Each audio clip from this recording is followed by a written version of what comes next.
इस वीडियो के प्रायोजक हैं पंचायत प्रधान अजय कुमार और नीलम कुमारी। टेंगराड़ी पंचायत की नीलम कुमारी बिहार में पंचायती राज की बेजोड़ मिसाल बन चुकी हैं। मुजफ्फरपुर जिला के मीनापुर में नीलम कुमारी की अगुवाई में महिला सशक्तिकरण परवान पर है।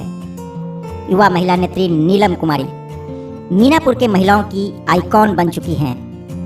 राजनीतिक दिग्गजों से दो चार किया, माफियाओं को नाकोदम किया और स्वच्छता की मिसाल बनकर राष्ट्रपति से सम्मानित हो चुकी है।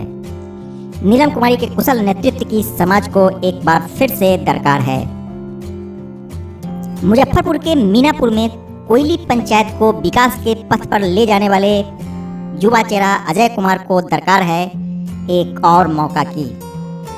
शहीद आजम जुब्बा सहनी और बागुर सहनी के शानदार वंश परंपरा को नया जीवन देने वाला, बाढ़ हो या कोरोना महामारी, हरदम आपके साथ रहने वाला, सुख दुख का भागीदार, मृदुभाषी और मिलनसार युवा नेता अजय कुमार से जुड़िए और शानदार भविष्य के निर्माण का हिस्सा बनिए।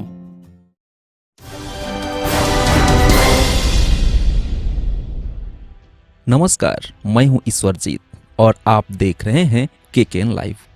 दोस्तों, हिमालय पर्वतमाला की सबसे ऊंची चोटी माउंट एवरेस्ट का नाम तो आपने सुना होगा, पर आपने कभी सोचा है कि इसका नाम माउंट एवरेस्ट कैसे पड़ा? इसकी एक बड़ी दिलचस्प कहानी है जो आज हम आपको सुनाएंगे। केकेएन की संपादकीय टीम ने इसका अध्ययन किया है और इसी अध्ययन को आधार बनाकर आपके लिए छोटा सा रिपोर्ट तैयार किया है।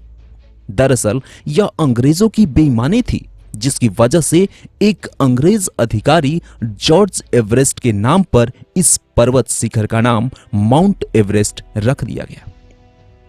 जबकि सच्चाई यह है कि इस चोटी की पहली खोज भारत के एक गणितज्ञ राधानाथ सिकदर ने किया था और कायदे से देखा जाए तो इस चोटी का नाम माउंट सिकदर होना चाहिए था। नेपाल और तिब्बत के लोग आज भी अंग्रेजों के द्वारा रखे गए नाम को नहीं मानते हैं। आपको जानकर हैरानी होगी कि नेपाल में माउंट एवरेस्ट को सागर माथा के नाम से जाना जाता है, जबकि तिब्बत के लोग इसको चोलो लुंगमा के नाम से जानते हैं। भारत के प्राचीन ग्रंथों में इससे देवगिरी पर्वत कहा गया है। सवाल उठता है कि माउंट एवरेस्ट का नाम माउंट सिकदर क्यों होना चाहिए? इसको समझने के लिए इतिहास के कुछ पन्ने पलटने होंगे।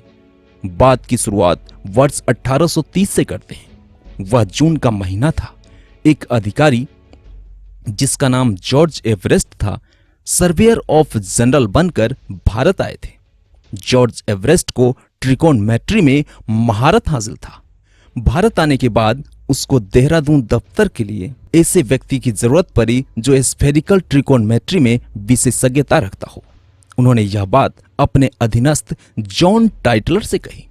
उस वक्त जॉन के दिमाग में सिर्फ एक चेहरा क्रोन था और वह कोई और नहीं बल्कि राधानाथ सिकदर का था। जॉर्ज एवरेस्ट ने 19 दिसंबर 1831 को राधानाथ सिकदर को 40 रुपए की तनख्वाह पर नौकरी पर रख लिया। उन्हें कंप्यूटर का पद मिला था। जी हां, कंप्यूटर का पद। उस वक्त कंप्यूटर का इजाद नहीं हुआ था, लिहाजा गणना करने वालों को कंप्यूटर कहा जाता था। काम शुरू हुआ और लंबा चला। इस बीच सर जॉर्ज एवरेस्ट रिटायर हो गए और उनकी जगह Andrew Scott Waugh surveyor general of India बनकर भारत आ गए। बताते चले कि जॉर्ज एवरेस्ट और एस्कार्टवा के बीच गुरु शिष्य का रिश्ता हुआ करता था। कहते हैं कि राधानाथ सिकदर के काम से खुश होकर एस्कार्टवा ने वर्ष 1849 में राधानाथ सिकदर को चीफ कंप्यूटर बना दिया और उन्हीं दिनों सिकदर को पीक 15 की ऊंचाई मापने का काम सौंप दिया गया था। यहां आपको बता दें कि वर्तमान के माउंट एवरेस्ट को उन दिनों पीक 15 के नाम से जाना जाता था। उन दिनों दुनिया में कंचनजंगा पर्वत चोटी को सबसे ऊंचा चोटी माना जाता था, किंतु राधानाथ सिकदर ने अपनी काबिलियत और गणना की जोड़ पर इस धारणा को गलत साबित कर दिया। सिकदर ने थियोडोलाइट मशीन लगाकर वर्ष 1852 में ही पीक 15 को नाप लिया था, लेकिन एस्कार्टवा ने 1856 में इसकी सार्वजनिक घोषणा की और अपने गुरु जॉर्ज एवरेस्ट के नाम पर इसका नाम माउंट एवरेस्ट रख दिया। उन दिनों इसकी ऊंचाई 29,002 फीट यानी 8,840 मीटर मापी गई थी। बताते चले कि इसकी ऊंचाई प्रतिवर्ष 2 सेंटीमीटर के हिसाब से बढ़ रही थी।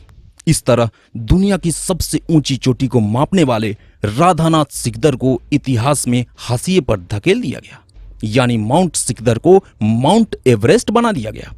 कहते हैं कि नेपाल जब इसको सागर माथा कह सकता है, तिब्बत के लोग इसको चोलोलुंगमा कह सकते हैं, तो हम माउंट सिकदर क्यों नहीं कह सकते। आइए माउंट एवरेस्ट को माउंट सिकदर बनाने की इस मुहिम का हिस्सा बने।